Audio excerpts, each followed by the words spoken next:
Like, I really think this is going to be the best cycle that we've ever had, simply because people have just had it, right? They're done. I mean, we've governed basically the same way for 100 years, and we're behind everybody, so it's got to change. Keeping our republic is on the line, and it requires patriots with great passion, dedication, and eternal vigilance to preserve our freedoms. Jenny Beth Martin is the co-founder of Tea Party Patriots. She is an author, a filmmaker, and one of Time Magazine's most influential people in the world. But the title she is most proud of is mom to her boy-girl twins. She has been at the forefront, fighting to protect America's core principles for more than a decade. Welcome to the Jenny Beth Show. I'm Jenny Beth Martin, and this is the Jenny Beth Show. We are still in Louisiana, and we are interviewing Scott McKay today. He is the publisher of Hayride and Reviver.com. He is a contributing editor to American Spectator. He is the director of the Louisiana Freedom Caucus PAC, and he is an author. He has one nonfiction book that is already out and one that is coming out, and he has written 4 novels. We've got a lot to talk about. I think it's going to be an exciting conversation. Scott, thanks so much for being with me today. Thanks for having me, Jenny Beth. So you like to write. I just found this out. You've got 4 novels and an upcoming nonfiction book coming out. It's like what I'm good at, I guess. I wish I was good at other things, but I'm good at this, so this is what I do. I started the Hayride here in Louisiana back in late 2009, and then started writing a column at the American Spectator in 2012. Last year we started Reviver.com, which is a national political commentary site. And last year I wrote the Revivalist Manifesto, which was a book about how conservatism necessarily needs to change to respond to what the left has done over the last 15 years or so. And then in October of this year, I've got a book called Racism, Revenge, and Ruin coming out, which is all about Barack Obama and his effect on American politics, economics, and culture. And we're still seeing that effect today, even though he's no longer in the White House. Well, right. Physically. At least not physically. Right? There's some debate as to what role Calorama actually plays in the governance of the country. So, and that's maybe something that historians will have to sort out for us, because nobody really thinks that the nominal president is the functional president. So it's kind of a weird time in America right now. It really is. Now in Louisiana, you've got elections coming up, and is it a PAC or a super PAC? It's a super PAC. Okay, we're functioning as a PAC in this. So. And so the PAC is new this year, and you've made a lot of endorsements. We have. So there is the House Freedom Caucus in Washington has sort of established a farm system of state legislators that they've organized into freedom caucuses in all the different states. Not all the states. I think it's 13 of them so far. Louisiana was the 11th. It started up prior to this spring's legislative session, and our PAC started up as a support organization for the Freedom Caucus. And so our goal is to grow the Freedom Caucus's membership, which obviously just because we endorse somebody who runs for the legislature doesn't mean that they're going to join the Freedom Caucus, but we set the table for it. And so our plan is, win as many of these races as possible, hopefully to get the Freedom Caucus to the point where they can be big enough to be a controlling bloc within the Republican delegation of both houses of the legislature, and therefore be able to essentially make a deal on who the Speaker and the Senate President are going to be, so we'll have the right kind of leadership in our legislature. The problem Louisiana has is it's not that it isn't a red state. It is. I say it's a red state, but we're not good at it. And the reason is that the leadership in the legislature, particularly over the last 8 years when you've had pretty significant Republican majorities, are rhinos. In fact, that current House Speaker was elected mostly with Democrat votes, in the Speaker's election. He had a few Republicans. He lost the vote within the Republican delegation, so he cut a deal with the Democrat governor and the Legislative Black Caucus, and that was how he got the majority vote. And it has been a disaster. And he's going to be making deals with them and accountable to those who gave him the power more so than his own delegation, than his own conference or caucus. I mean, I could tell you stories of how bad this is. Like the most entertaining one of the bunch was he gets his son-in-law to renovate the speaker's suite at the Pentagon Barracks, which is like the apartment. It's now an apartment complex next to the Capitol, but it's an old kind of historic building. And so he renovates the speaker's suite using taxpayer dollars that get paid to his son-in-law. And then, so he's got like this really nice reception area, right?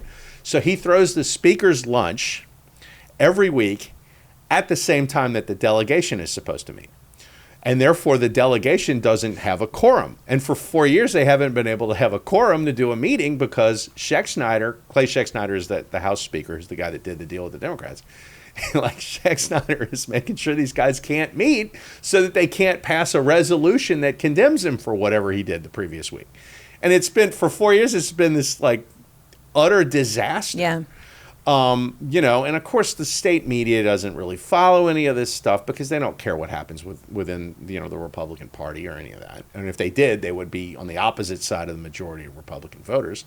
And so he gets away with all of this stuff. But it's been an utter disaster in terms of having a functional opposition to the Democrat governor who is so out of touch with the people of the state, it's not even funny. And of course, all of this has happened because of internecine warfare within the Republican Party, which is pretty much taken over the state. I mean, other than the governor, all the statewide people in Louisiana are Republicans. There's a supermajority by party, not necessarily by ideological orientation, but by party in both the House and the Senate. There's a Republican majority on the Public Service Commission. There are the congressional delegation is all Republicans except for the one black Democrat who has the sort of urban district in New Orleans. It's a totally Republican state. We just have this kind of weird situation at governor where a Democrat's been able to sort of hold the line on a lot of the old sort of pre-Reagan status quo. Which in a Louisiana context is basically like a Huey Long populist socialist governance. We've got the biggest state public workforce of any state in the South by capita. We do lots of blue state things that people are just used to.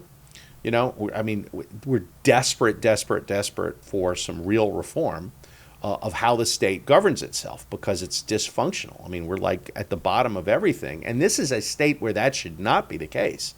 I mean, we are sitting on natural resources that, our neighbors, other than maybe Texas, would look at and go, oh my God, I mean, these guys are it's an embarrassment of riches. We've got the Port of New Orleans and 4 other ports that are by tonnage among the top 15 in the country. I mean, we should be this massive intermodal logistics and transportation hub, and we aren't, largely because we don't take care of our infrastructure and our tax policy is all wrong to do something like that. Businesses don't want to come. No, you would never come. We have the highest state and local income or state and local sales tax burden of anybody in the country to go with a state income tax. So like, for example, Tennessee, who kills us economically, they have really high sales taxes, no state income tax. So it's like, that basically Tennessee's a consumption tax state. Right. And that actually works really well economically because everybody understands, okay, this is the price of doing business, but, you can do really well and you don't get punished for it. Well, here we do both and we don't do well. And we have a big inventory tax, which wipes out anything that somebody might want. I mean, if you want to have a big port and warehouses and all of that kind of stuff, which provides lots of good jobs for the folks in your community. Nope, we wipe that out with inventory taxes. And so car dealers in Shreveport store the cars in a lot in Marshall, Texas, across the border. Oh my goodness. Because they don't want to pay the inventory tax, right? And these are like the stupid things that you have because you embrace a blue state governance. Which you can't, like if you're in Illinois, yeah, okay, everybody around there is kind of back and forth blue and red. They're all purple states, really. There's no tax haven, Right. other than maybe Indiana, but not really. In the South, everybody is a free market state. We have Texas next door. We can't afford to be a blue state.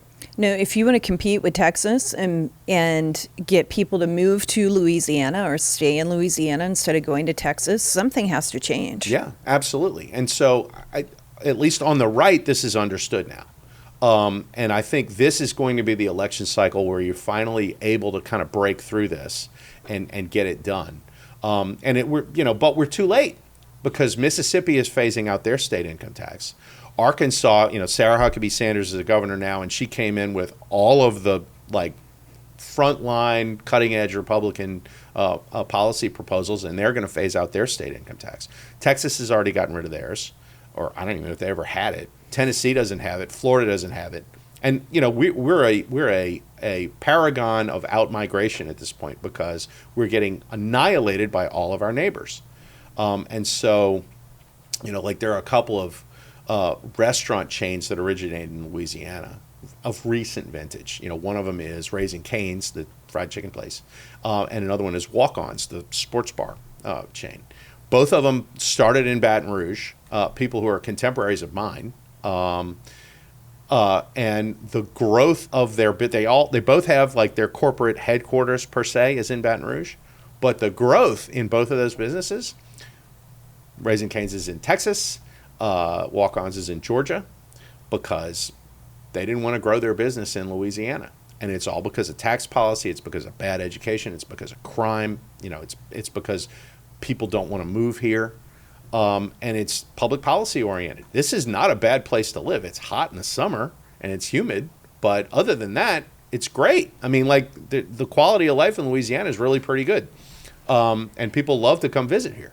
And if you're moving to Texas or Mississippi or Georgia or Florida, you're going to be hot in the summer everywhere around. It doesn't dissuade people from moving elsewhere. Even if you're in Washington, right. D.C., it's hot in the summer. It gets hot in the summer. Exactly. So, and we're steamier maybe than lots of places, but that's not a reason why people wouldn't want to move here. Okay.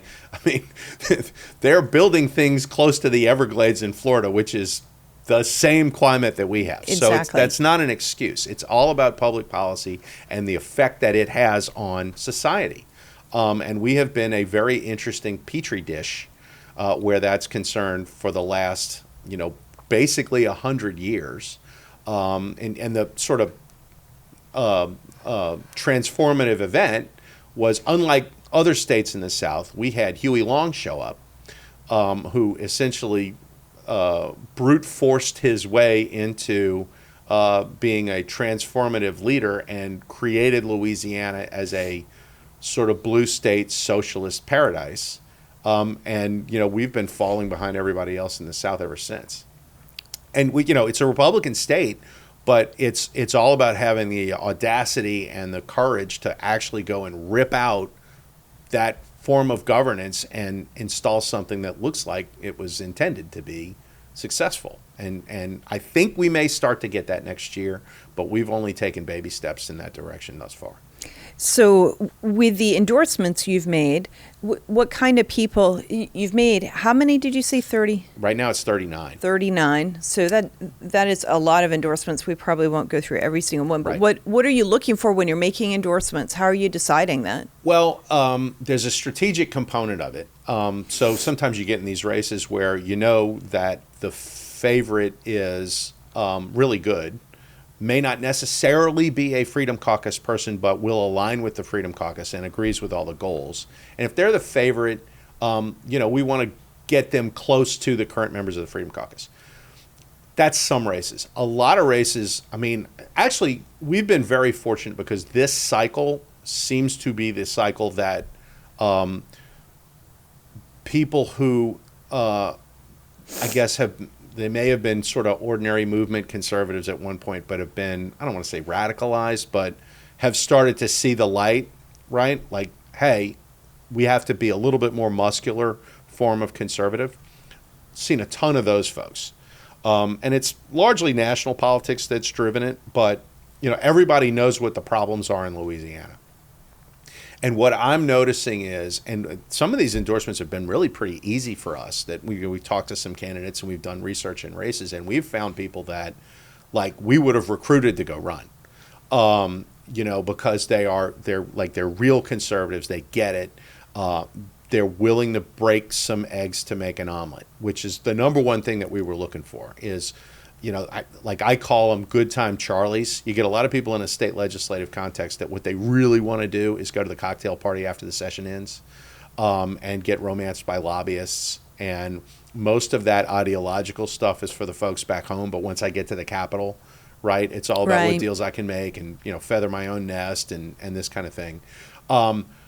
We're finding people who are expressly hostile to that attitude, and have been inspired by the people who are current members of the Freedom Caucus and some of the fights that they've taken on, particularly in this past year, to go and run. So, of the 39 that we've made, I would say most of them really fit that, mad as hell and not going to take it anymore type mentality. And we're super excited about getting these guys elected and putting them in a position where either they're going to join the Freedom Caucus, or if they, for whatever reason don't actually do that, they'll ally with them, right, and be, and caucus with them as the legislature comes into session next year. So, between, it's sort of a mishmash of, we want to do strategic things where we can move people we know are going to win close to the Freedom Caucus, people that we absolutely both have a very good chance of winning, that we can affect the race and are our kind of people.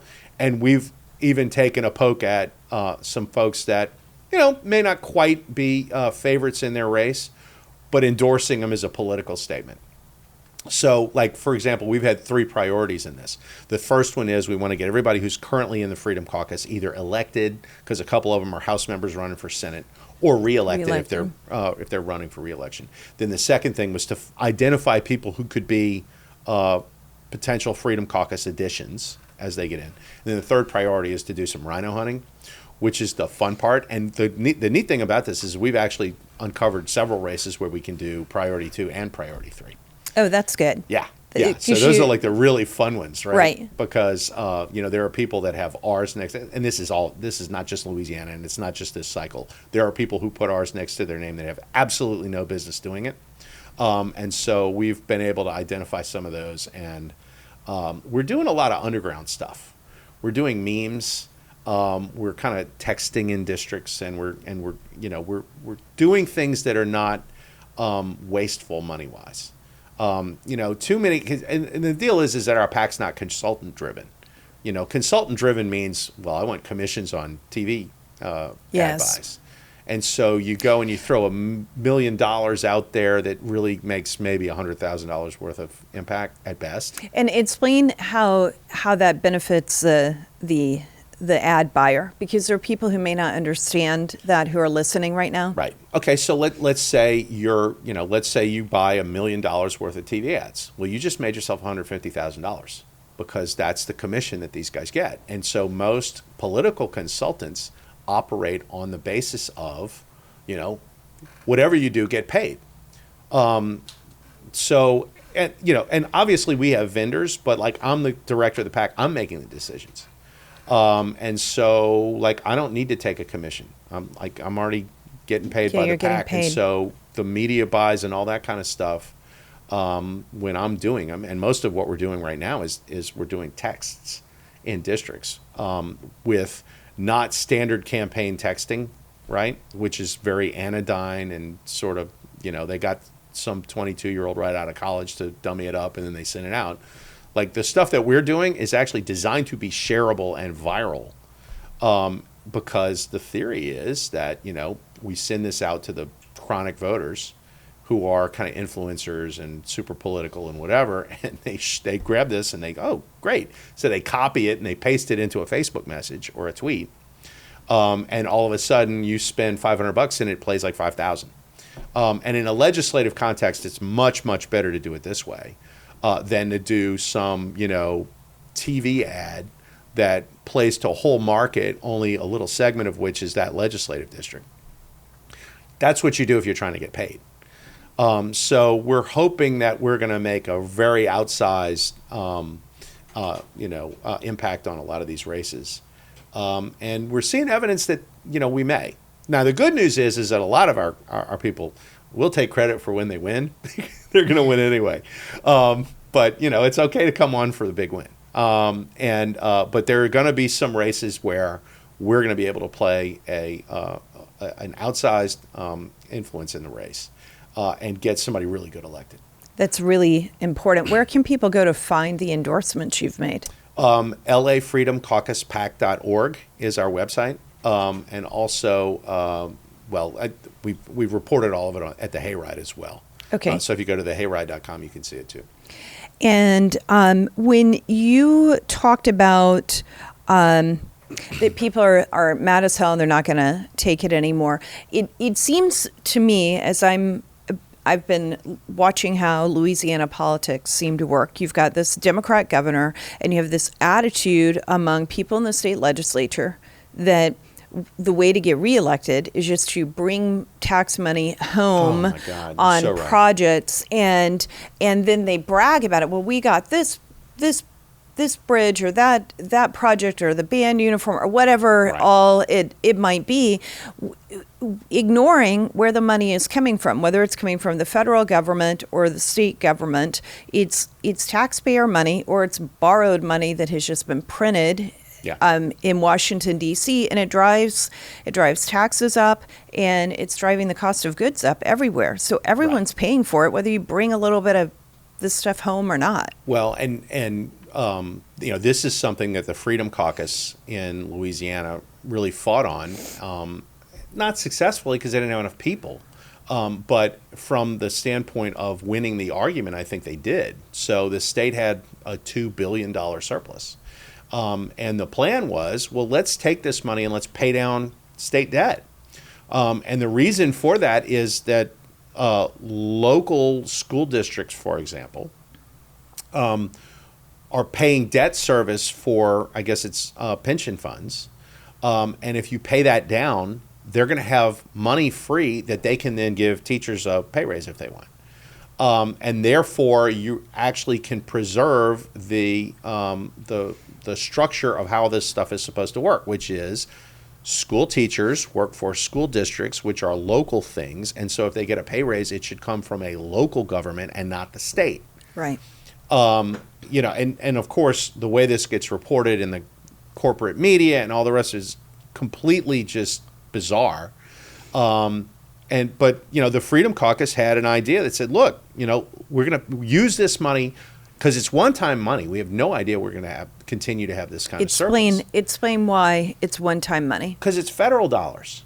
Okay, that came from COVID. That absolutely the extra spending that it still hasn't been spent. It really should have been clawed back from Washington D.C. Quite frankly. Of course it should. Yeah. And but it wasn't. And so instead of, you've got a baseline here, is that correct? And now the baseline is higher, so everyone's going to expect that you're spending this surplus level from now on. How are you going to pay for that? Well, I could give you the status quo answer. I could give you the Freedom Caucus answer. Yeah, well, I want the truth, which is probably the Freedom Caucus answer. It is. But, the status quo answer is probably, well, we're going to need to raise taxes ultimately, right? Because we're going to hit a fiscal cliff. Right. So the Freedom Caucus answer is when Bobby Jindal left office 8 years ago, the state budget was right around $26 billion, and it's now $50 billion, which means we can get rid of all kinds of state spending and not feel it because Louisiana is in no better shape now than it was 8 years ago. The other thing is they took this money and they said, well, okay, we're going to go drop this on projects in these districts. Here's the problem. This is all construction stuff. There's only so much construction industry out there, right? And you're doing all of these projects, these roads and these buildings and whatever else it is, at the same time that the Biden administration has flooded all of the other states with infrastructure dollars. So there's only so many construction companies out there. All right. And so if you want to go and do a big road project in Louisiana, what you're going to find is there's not that many bidders for the project because all of these construction companies are at capacity. And then you're gonna have a shortage of concrete, you're gonna have a shortage of steel rebar, you're gonna have a shortage of all these different things. All you're doing is creating a backlog of projects that are going to be years in the future. There was no reason to go spend that money now because you already had a backlog. Right. And it wasn't a question so much of funding. In the past, it's been a funding problem. Now it's a capacity problem. And so, from an economic standpoint, the answer was, let's give tax relief. Let's get Louisiana in the game on this big southern population expansion that's going on. And let's have the private sector come in, rejuvenate the state economy, and then fuel a boom in tax dollars that then can be spent down the road the right way on infrastructure. Project's going to get done 5-6 years from now anyway, right? Because that's when the construction industry can get around to it. Why not have the money generated that you've actually created by fueling the private sector with a tax cut? That's the Freedom Caucus answer, right? The Freedom Caucus answer is we're going to have to cut the state budget hard, and nobody will feel it, right? The public sector will feel it, but the people won't because they're not getting value for their tax dollar anyway. In fact, we polled this back in the spring. And the first question we asked in the poll is, do you get value for your state tax dollar in Louisiana? 68% of likely voters said no. And then the legislature went to the Capitol and threw a whole bunch more money into the public sector. And it's like, okay, well, I don't know why we did this poll because nobody's paying attention, right? At least nobody in the legislature is paying attention. I think it's this, I don't know, so you tell me if I'm right or not, but it seems to me that the Republicans in the legislature who are making the deals with the Democrats, and I understand when you've got power between two different parties, there are going to be deals that are made that I'm not going to like every deal. That's part of, I do get that, and bridges should definitely stay in the air if there, some repairs should be done. So I'm not saying those kind of things shouldn't happen. Right. But what I think that if Republicans win, which I hope that a very conservative governor with a strong background bone and a history we can talk of about that a little bit because fighting, that is hopeful. But yeah, fighting wins. I think that it is very important that explain to the people that this conservative potential majority, and in the governor's mansion or however it is done here, that they explain to the people, instead of growing the government, we are going to grow the economy. And in growing the economy, it's going to make it where everyone has a much bigger pie to eat out of. And I think that in this state, that's lost right now because you haven't seen that happen. And I say that thinking, during Ronald Reagan's term, that's what happened. He grew the economy. Mm-hmm. But then I was just a kid. I was in high school when he was president and elementary school. So throughout this Tea Party movement, I've been like, cut spending, cut spending, cut spending, cut spending, because I couldn't even imagine growing the economy because I hadn't seen that massive economic growth in my adult lifetime. Mm-hmm. And then Trump became president and he did grow the economy. And I was like, oh, that's actually what they mean. Like, mm-hmm. I've experienced it now. I understand what the philosophical cut taxes. People would say cut taxes is more important than cutting spending. And I'm like, cut spending. But I think you need both. And I've never seen both happen.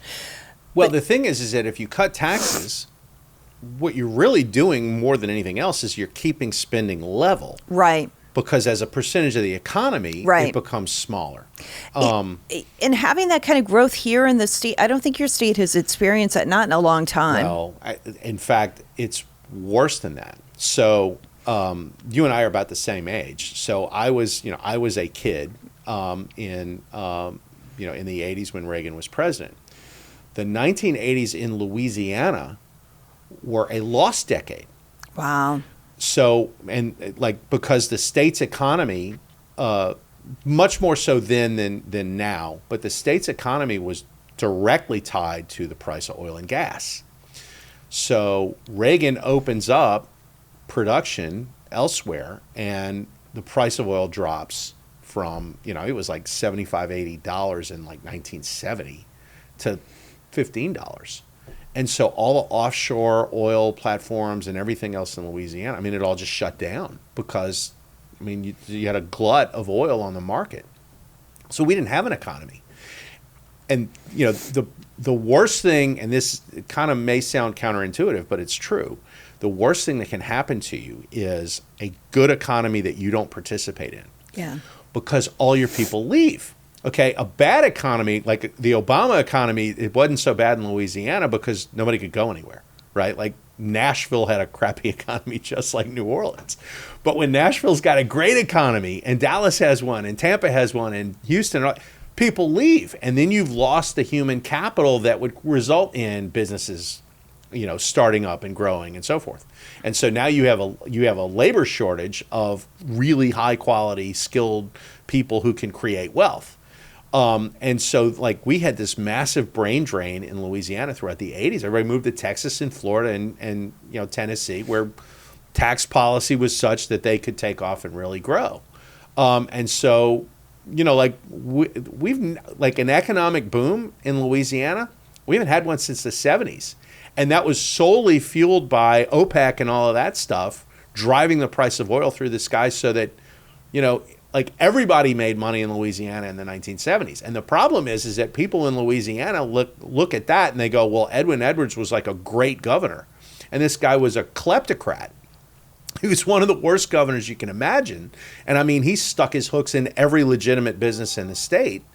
You know, but people like, well, yeah, but things were good. And so he got elected twice. I mean, this guy was like the thing that wouldn't leave politically.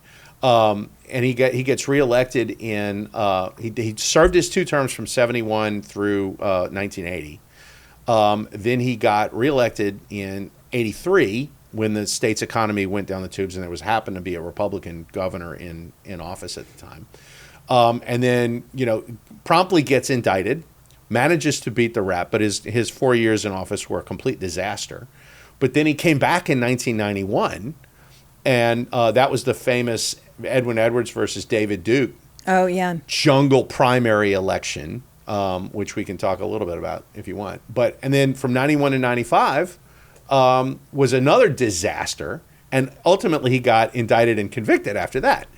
And people still think the guy was a good governor because they remember the last time Louisiana's economy actually boomed was when he was in office. He had nothing to do with it. It was simply the price of oil that turned everything into gold in Louisiana for a short period of time. We've never had, probably since the Civil War, we've never had a really robust private sector economy in this state. And so people don't even know what it looks like. Right. And, you know, they know what it looks like when they go on vacation to Florida, but that's not exactly a reference that, well, maybe we can do what they do. I mean, and so your challenge is to have people who intrinsically understand this stuff and are courageous enough to put it into policy when they know they're going to get beaten to death by the newspapers and the TV stations. You know, and the worst of it is that you can't really sell it to the voters per se. You know, you can talk about these amorphous things, but when you start talking about real reform from a policy standpoint on an economic or size and scope of government type of thing, what you get is, that's just campaign promises politicians make. You know, Bobby Jindal talked about all of these things, and he found it very, very difficult to get a lot of them done, largely because he didn't have a legislature as good as what we're going to have, or really as good as we have now, as much as I denigrated. I mean, he actually had more Democrats than Republicans in the legislature when he was there. So he couldn't pass the big things. You know, but what he did pass didn't really work. And so it was one of the reasons that John Bel Edwards was able to get elected in 2015 is because they thought Bobby Jindal had failed. And they're like, oh, that's all that, you know, think tank policy stuff, and none of that works. You know, and so the way you win elections in Louisiana is you're pro-God and you're pro-guns and you're pro-life. And you're, you know, the social red state stuff. And because, you know, and this is counterintuitive, but your average Joe Six-Pack voter does not think that the state government in Louisiana is capable of providing a tax climate that businesses would be interested in locating here, or is not capable of providing a competent Department of Transportation and Development that keeps the roads up to the same level that Texas does, or any of these other kind of core to maybe slightly beyond core functions of government. But they do think, okay, one thing that you idiots over there can do is to keep these crazy doctors from mutilating kids, right, who are confused, right? Like, right. Can you stop these people from cutting the genitals off of confused kids? And it's like, well, that seems like something that the state government can do, so I'll focus on that. Right. Right? Like the big joke has always been, is if LSU's football team is good, then most people will just kind of leave politics alone. And it's an interesting thing that every 4 years, LSU seems to have a really, really good football team. Like in 2019, they won the national championship, and John Bel Edwards was up for re-election. And it actually might have played a part in him winning re-election by 40,000 votes. People thought the state wasn't really doing that bad. The flagship university's football team is great. Joe Burrow was the quarterback. And when Burrow won the Heisman, John Bel Edwards went to New York to show up at the ceremony, which was so crass and off the rails ridiculous. Joe Burrow didn't know John Bel Edwards. I mean, this whole thing was idiotic.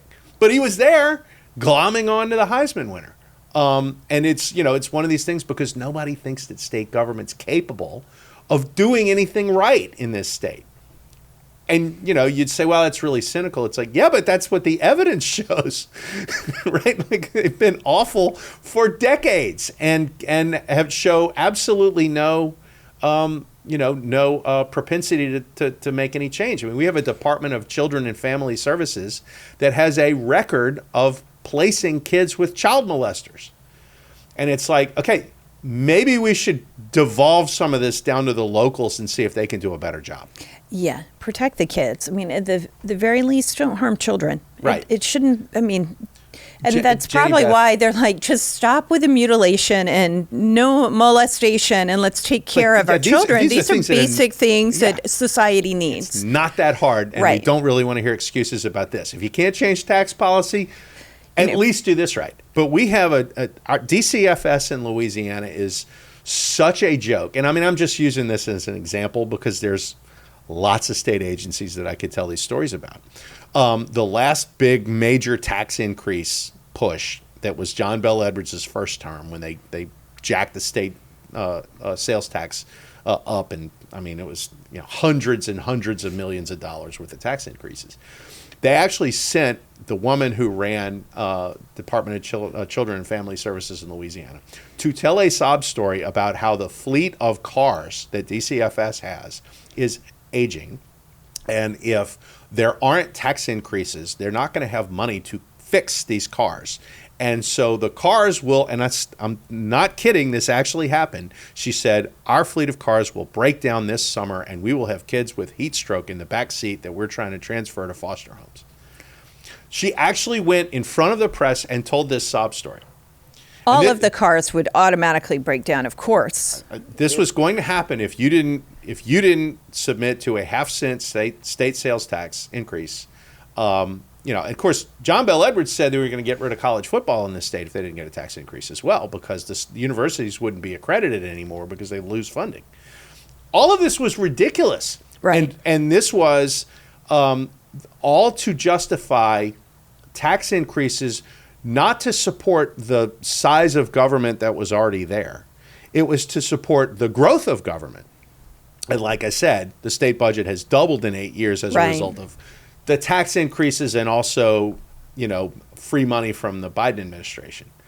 But I mean, it's just, it's a runaway, incompetent state government that, and how hard it is to, once the momentum for that growth has taken off, it's really hard to rein it in. And it's going to take people who are willing to get called names to fix it. And so those are the folks that we've been trying to find. People who are willing to fight and withstand the name calling and say, no, you're wrong. This is what I'm doing. Yeah. And also at this point, pretty much everyone who has spoken out and been conservative or even quasi-conservative gets names thrown at them. Yeah. At this point, we've all been called such bad names that it's sort of just like, okay. Yeah.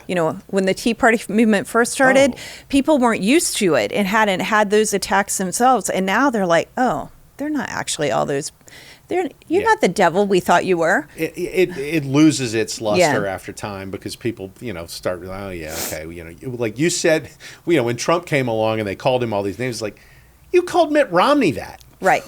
We know that this is not credible. And so I think that there's a certain degree of we've been through this war long enough that the weapons they use against us are not as potent as they used to be. And that's a good thing, obviously, even though it's very unpleasant to put up with. And in the context of these legislative races, you're asking these people to take this on, for $16,800 a year.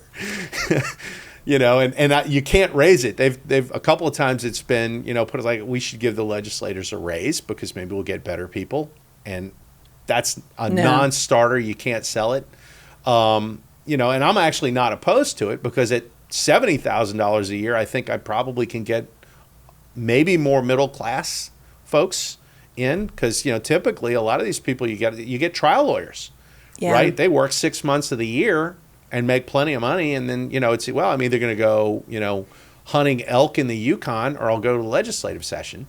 So I'll go to the legislative session and I'll make trial lawyer policy. A lot of people who can step away from a part-time job, from a full-time job to go do this for a short period of time and then go back into their work because your legislature isn't full-time, right? Right. Well, and one of the things that Edwards did was he would call special session after special session after special session. So if you're a chiropractor, okay, and you've got like a small office and you get elected to the legislature, it's like, okay, well, I'm doing my service and that's a couple months a year, and I can work around that. Oh no, right? We're going to do a special legislative session in February, and then we'll have another one in March, and then the regular session goes from April to June, and then we're going to do a special session after that. And this guy's broke, right? And so basically it's, okay, what gets me out of here? Right. Right? Oh, well, we're going to do criminal justice reform, and here are all these bills, and it's like, fine, right? Because I got to get home and I got to get back to my business, which is collapsing. Right. And so that was a lot of the stuff that he did. It was just, and then the other thing is that the legislature doesn't have the staff the governor does.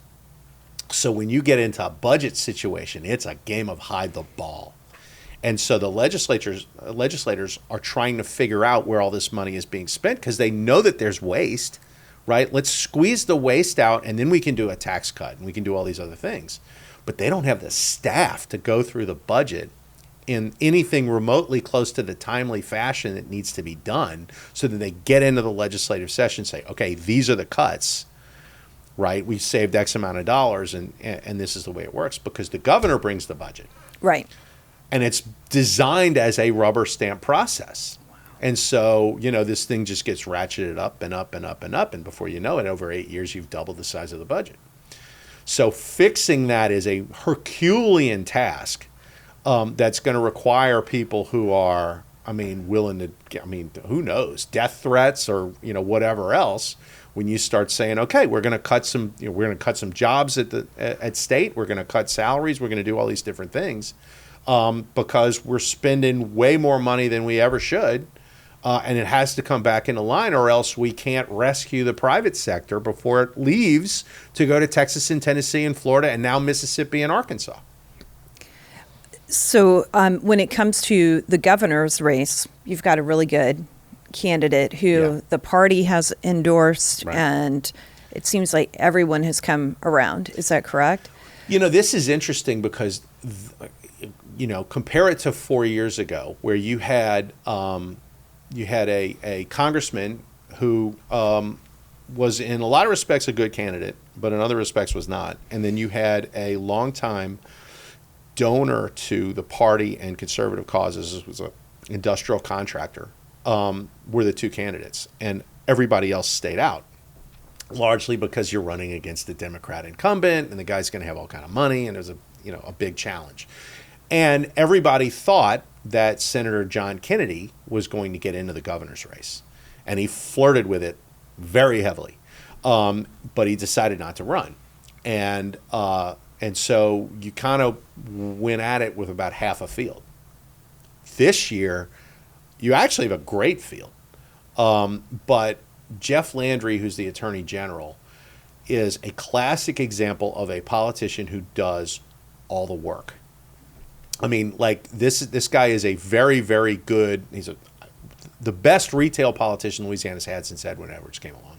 And he is a very good sort of strategic, tactical operator. And I'll give you an example of this.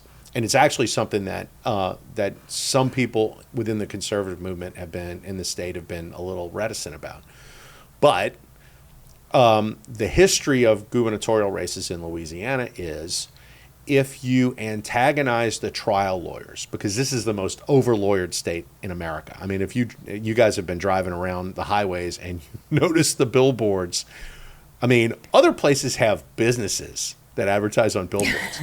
We don't have that. We have, if you get hurt, you're going to get a payday. Call 444-4444. Right? Yeah. Like, I mean, this is what Louisiana is.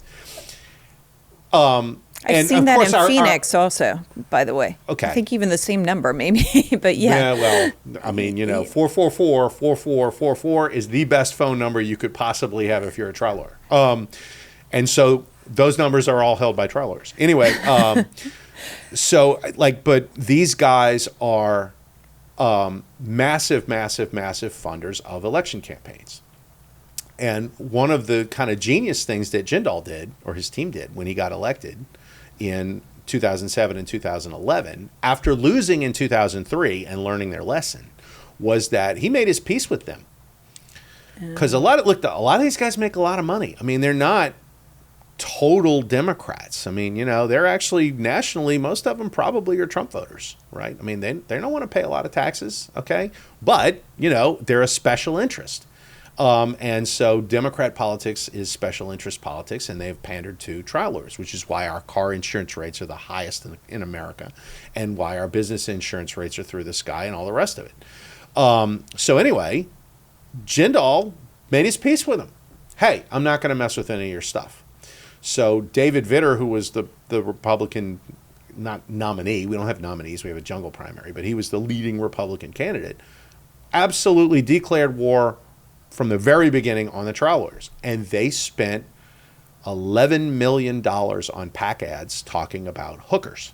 And right. It was, which has nothing to do with trial lawyers. And I remember getting in these discussions back in 2015, and it was, these erstwhile Republican, plaintiff lawyers, oh, David Vitter is so disgusting and this and that and the other. And it's like, wait a minute. You're in your third marriage and you cheated on your first two wives. You're in no position to complain about whatever it is that Vitter did, right? Like, you're not a paragon of virtue. And of course, the answer was, one of his first things is, we're going to do massive tort reform and fix all this stuff. Well, you can't say, well, I don't like Vitter because he's for tort reform, because we're like, yeah, but we agree with Vitter and not you.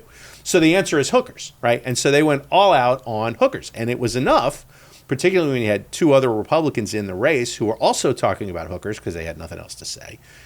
And it was the hookers election, and John Bel Edwards skated into the thing. Eddie Rispone, the first thing his campaign did was bought billboards on I-10 between Lafayette and Baton Rouge saying, I bought this billboard so some trial lawyer couldn't, which was a shot across the bow. Yeah. And before you knew it, they had spent $12 million on TV ads across the state, not talking about tort reform or how much Eddie Rispone hates trial lawyers. It was all about, some business deal that went wrong, or that Eddie Rispone was going to take away food stamps or whatever else. And they, and so they buried him. So Landry comes along, he says, you know what? I'm going to do what Jindal did. I'm going to not talk about the tort reform piece. I'm not going to talk about any of this other stuff. I'm going to talk about crime. I'm going to talk about education. I'm going to talk about the economy. I'm going to talk about this other stuff. And so he's left it alone. And he's taken like $700,000 worth of donations from trial lawyers out of the $12 million he's raised. And they're not really playing in the race, which they didn't play. Like in 2007, when Jindal ran for re-election, there was no plaintiff attorney money, and the Democrats ended up running a fifth grade teacher from Haynesville who raised and spent maybe $15,000 or $20,000 in the entire campaign. Like, they literally did not contest the race at all because there was no source of money for them to do it.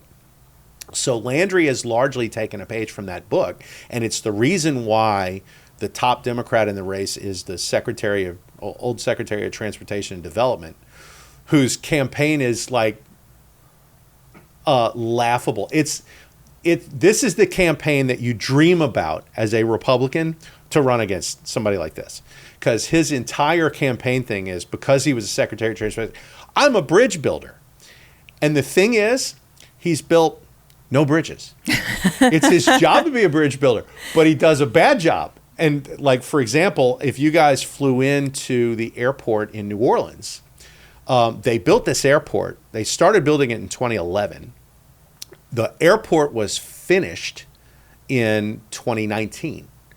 The access road to the airport does not have flyover ramps from I-10, which is like a mile away, okay? And so you have to get off at an exit and go through 2 traffic lights to get into the airport. Yeah. Meanwhile, there are these flyover ramps that are not finished, which have been kind of not finished for years. He didn't finish these things before he resigned his position to go run for governor. And it's like, you say you're a bridge builder, and yet you can't even build flyover ramps, much less a bridge. And of course, we're supposed to get a bridge south of downtown Baton Rouge across the Mississippi River. And nothing has happened on that bridge. Like, nothing. The entire time this guy's been the Secretary of Transportation and Development in Louisiana, they've made no real progress on building a bridge in Baton Rouge. So this whole in other words, it's, hey, let me run on something I'm manifestly not qualified to run on, and that's all I have to talk about. So Landry has caught a massive break there, some of which he's created by doing things that, from an ideological perspective may not be great, but from a political perspective are super smart. And then there are other Republicans in the race, who are pretty qualified. John Schroeder's the state treasurer, and he'd certainly be an acceptable Republican governor if he won. Stephen Waguespack, who was Jindal's chief of staff and has been the president of the Louisiana Association of Business and Industry for like the past decade, is actually a really good candidate. But he's a rookie in terms of running for elective office, and he got in the race like late. Sharon Hewitt is the chair of the Republican delegation in the Senate, and has done a lot of legislative stuff, and would probably be a pretty good candidate, but she just can't get any headway. And then there's a old Democrat trial lawyer named Hunter Lundy, who's running as a independent Christian conservative. And all he can do is basically sounds like RFK Jr. talking about toxic tort cases and all this kind of stuff. It's like spending his own money, and it's like, okay, you're going to get the white Democrats and that's it.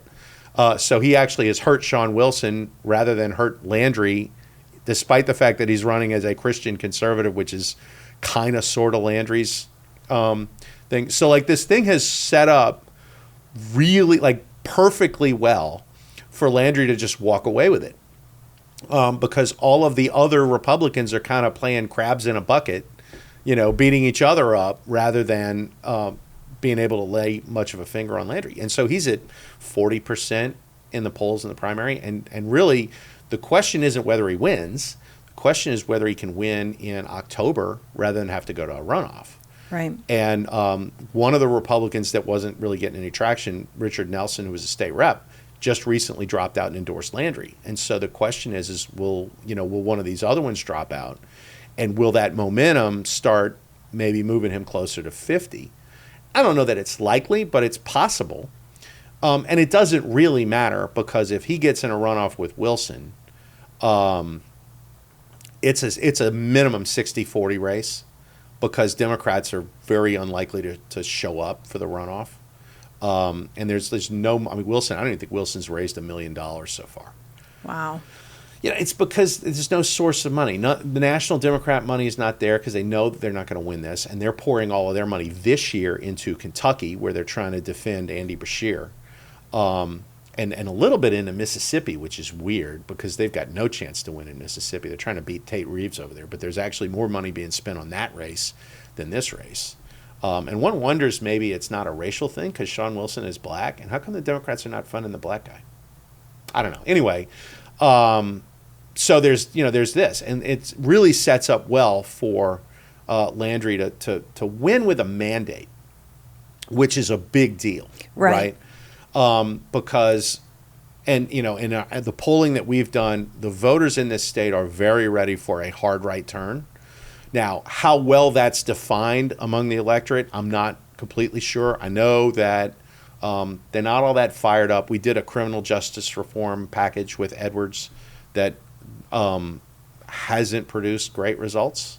The people who backed the criminal justice reform package swear up and down that it has nothing to do with the massive crime rate that we've had spring up in the state over the last 3 or 4 years. And maybe they're right, but the optics are not real good. And so Landry's talking about getting tough on crime again.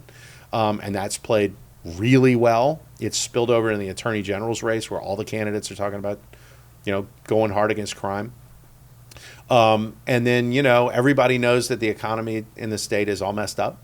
Right. There hasn't been a lot of specifics offered as to how to fix that, but everybody knows that taxes need to come down. Everybody knows that regulations need to be softened or done away with. And so there's a lot of momentum for those kinds of things, and I think they're going to matter. I mean, I really think this is going to be the best cycle that we've ever had, simply because people have just had it, right? They're done. I mean, we've governed basically the same way for 100 years, and we're behind everybody, so it's got to change. I don't know if that's a, hopeful lesson for blue states or what, but, people here are, we know we shouldn't be losing, and we are, and they want to fix it. Right. Well, and it's it has to be fixed. It needs to be fixed. The people here deserve for it to be fixed. Right. Well, I mean, look, you deserve based on how you vote. That's true. And I think maybe that's started to sink in. I mean, we have deserved the last 8 years because we put a Democrat in the governor's mansion. Yeah. And you deserve to suffer when you do something stupid like that. And so, but the other thing is everybody sees what Texas is doing. And everybody sees everybody goes to Florida for vacation, and they look around and like, this place is a forest of construction cranes. Like, we don't have anywhere near this going on in the city I live in, and how come? Right? And eventually you say, well, you're going to have to emulate what they do. It's not like they're different people. It's the same folks. All my relatives live here, right? Like, they're not smarter than me. They must be doing something right? And so I think there's a hunger for making the kind of policies that those states have made. And the fact that Mississippi has started to embrace all this stuff. And Louisiana always used to make fun of Mississippi. Like, thank God for Mississippi or we'd be 50th. Georgia did too. Right. Well, Guess what? Mississippi is actually, the Gulf Coast of Mississippi is booming right now. Yeah. And everybody in Louisiana sees it because it's right next door. And it's like, wait a minute, we can't have these guys beat us. And of course, and to look at Tate Reeves, you would not think that this guy is like on the cutting edge, because he looks like the kind of guy you'd see at a tailgate party at Ole Miss. Okay. But they do good things, even though there's a kind of rhino machine that basically runs the state, they're still making really good conservative policy over there. Talk to conservatives in Mississippi and they're like, complain, well, it's not moving fast enough. And I'm like, I don't want to hear your problems. Like, I'm in Louisiana and I really don't want to hear what, your complaints about things. Same thing in Texas, because those guys scream up and down about Dade Phelan and all the rhinos in Texas. Like, look, send them here because it's better. Like, I'll trade you any minute, with the guys that we've had running our legislature. And to me, I think the real reason for that is party primaries, because conservatives get elected in a Republican primary. And to wrap up, just explain, I said a few minutes ago that the Republican Party had endorsed Landry. That is a weird thing for a Republican Party to do in a primary. Right. Because normally they stay neutral in primaries, but this state is like California. It's very different. You can't, because you don't have any influence over, who your people are in a jungle primary. And so the dynamics of this are all messed up. Landry did something smart. He declared for governor early, and then he went to work on the state central committee. There's like 230 members, and they're elected. Okay, they their districts, I guess, correspond to Senate districts, I think it is. And so, the deal is you go and you make phone calls, and you get a majority of the state central committee behind you, and then the party endorses you. There were other candidates in the race that complained, this was done in, kind of smoke-filled rooms. It's like, no, it was done on the phone. Like, everybody had the same access to it. It's just that he outworked them. Right. And nobody really wanted to do it this way, but it was done because the party has no ability to affect a race otherwise. And the past 2 election cycles were utter disasters because the party had no say in who got in the race. And then, was stuck basically being neutral as Republicans beat each other up while there was a Democrat in the race that turned into the favorite. So you have to do something. And the same people complaining about how Landry went and got the party endorsement are the ones that are fighting the institution of party primaries that would make it so that you don't go get the party's endorsement. You just win the party's voters at the ballot box. In a primary, and then that nominee goes on to represent the party in the general election. Whether the party chairman or the executive committee liked the guy or not, he won the GOP primary, and so that's your guy, right? And so there is none of this internecine stuff. It's, look, do we want a Republican in? Because this is the guy if that's the case. And so you have this whole dynamic here. And of course, we have had some of the worst elections based on a jungle primary. I mean, I touched on the Edwin Edwards-David Duke race. And just to show you how bad a jungle primary can be, I'll give you a quick rundown of that. So Buddy Roemer at the time was the governor, and he had been elected as a Democrat. Roemer kept talking about how he wasn't going to run for re-election. And, hadn't changed his party registration at the time. So the state party went and endorsed Clyde Holloway, who was a congressman from the Alexandria area at the time. Knowing that he wasn't, this was still sort of in the phone booth era, okay, where the state party people could be fit in the phone booth. The party wasn't really organized the way it is today. So they did this. David Duke gets in the race and puts an R next to his name, right? And nobody thought David Duke was a Republican. He'd never really done much. He had been a state rep, got elected in a freak election sort of as a protest vote against a rhino that he'd run against. And so, he said all of the conservative things, but everybody knew that David Duke was a crappy messenger. Then Roemer switches parties and he becomes a Republican. Meanwhile, Edwin Edwards was going to run and everybody knew it. Everybody was so mad at Roemer because, first of all, he switches parties very late, after he hadn't even done any work to get reelected and was talking about not running. So it was like this super weird deal. The party had already chosen a guy who was going to get 5% of the vote. So along Duke comes, and everybody just knows Edwin Edwards is going to get elected again. And so you had this big protest vote. Screw it. I'm going to vote for Duke. Just to show how mad I am, I'm going to vote for this guy. No, everybody thought Duke's going to be third, right? And this is going to be sort of a wake-up call for these guys. And Roemer will be second, and maybe Roemer will beat Edwards in the runoff and learn some lessons from what he did, or maybe not, and then there was nothing we could do about it anyway. Duke ends up in the runoff. If you'd have had a Republican primary, Roemer would have won the primary going away. It wouldn't have been an issue. But Duke gets into the runoff, and the state has this massive black eye, and everybody has bumper stickers on their cars that vote for the crook. It's important, right? Like all this kind of stuff. It was like the most demoralizing thing ever. After this was over, they should have put in party primaries immediately after. It's like, we will never have this again because a responsible political party is not going to nominate a guy like that. Nope, because it benefited Edwards. And he was not going to allow a party primary to go back in. And so, now the justification is, well, it's cheaper to run elections if you just have a jungle. Because if you put in party primaries, then maybe you have to do a runoff cycle in the party primaries, and that would cost us another $4 or $5 million. It's like, yeah, but your state budget is $50 billion. Yeah, it it's shouldn't a pretty be small $50 amount. billion. Yeah, it is $50 billion is. because of the product of what this thing is. So maybe let's not be penny wise and pound stupid. Right. Right.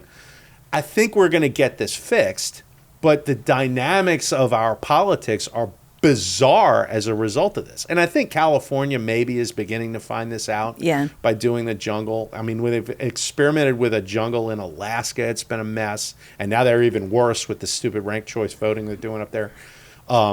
Thankfully, nobody's talking about that here. Knock on wood. Yeah, exactly. But, you know, I think we're going to get back to something more conventional. And again, bring us in line with the other southern states, or at least most of them. That I think will make a big difference in producing a better political class, and one that's a little bit more, I don't necessarily want to say ideological, but like understands the big picture more than, you know, hey, if I make this guy happy, he's going to donate money to my campaign, which is kind of how politics has worked around here for a long time. So hopefully, you know, we've kind of hit rock bottom and we're going to come back up. Well, I think that I hope that that is correct. And it seems to me that there are a lot of opportunities in Louisiana if the voters will vote conservative. We're almost like in Eastern Europe after the fall of the Soviet Union. You know, it's like the John Bel Edwards Iron Curtain has fallen. And so, yeah, we do have an opportunity. And I think the voters are have an appetite for actual reform. You know, Trump is pretty popular here.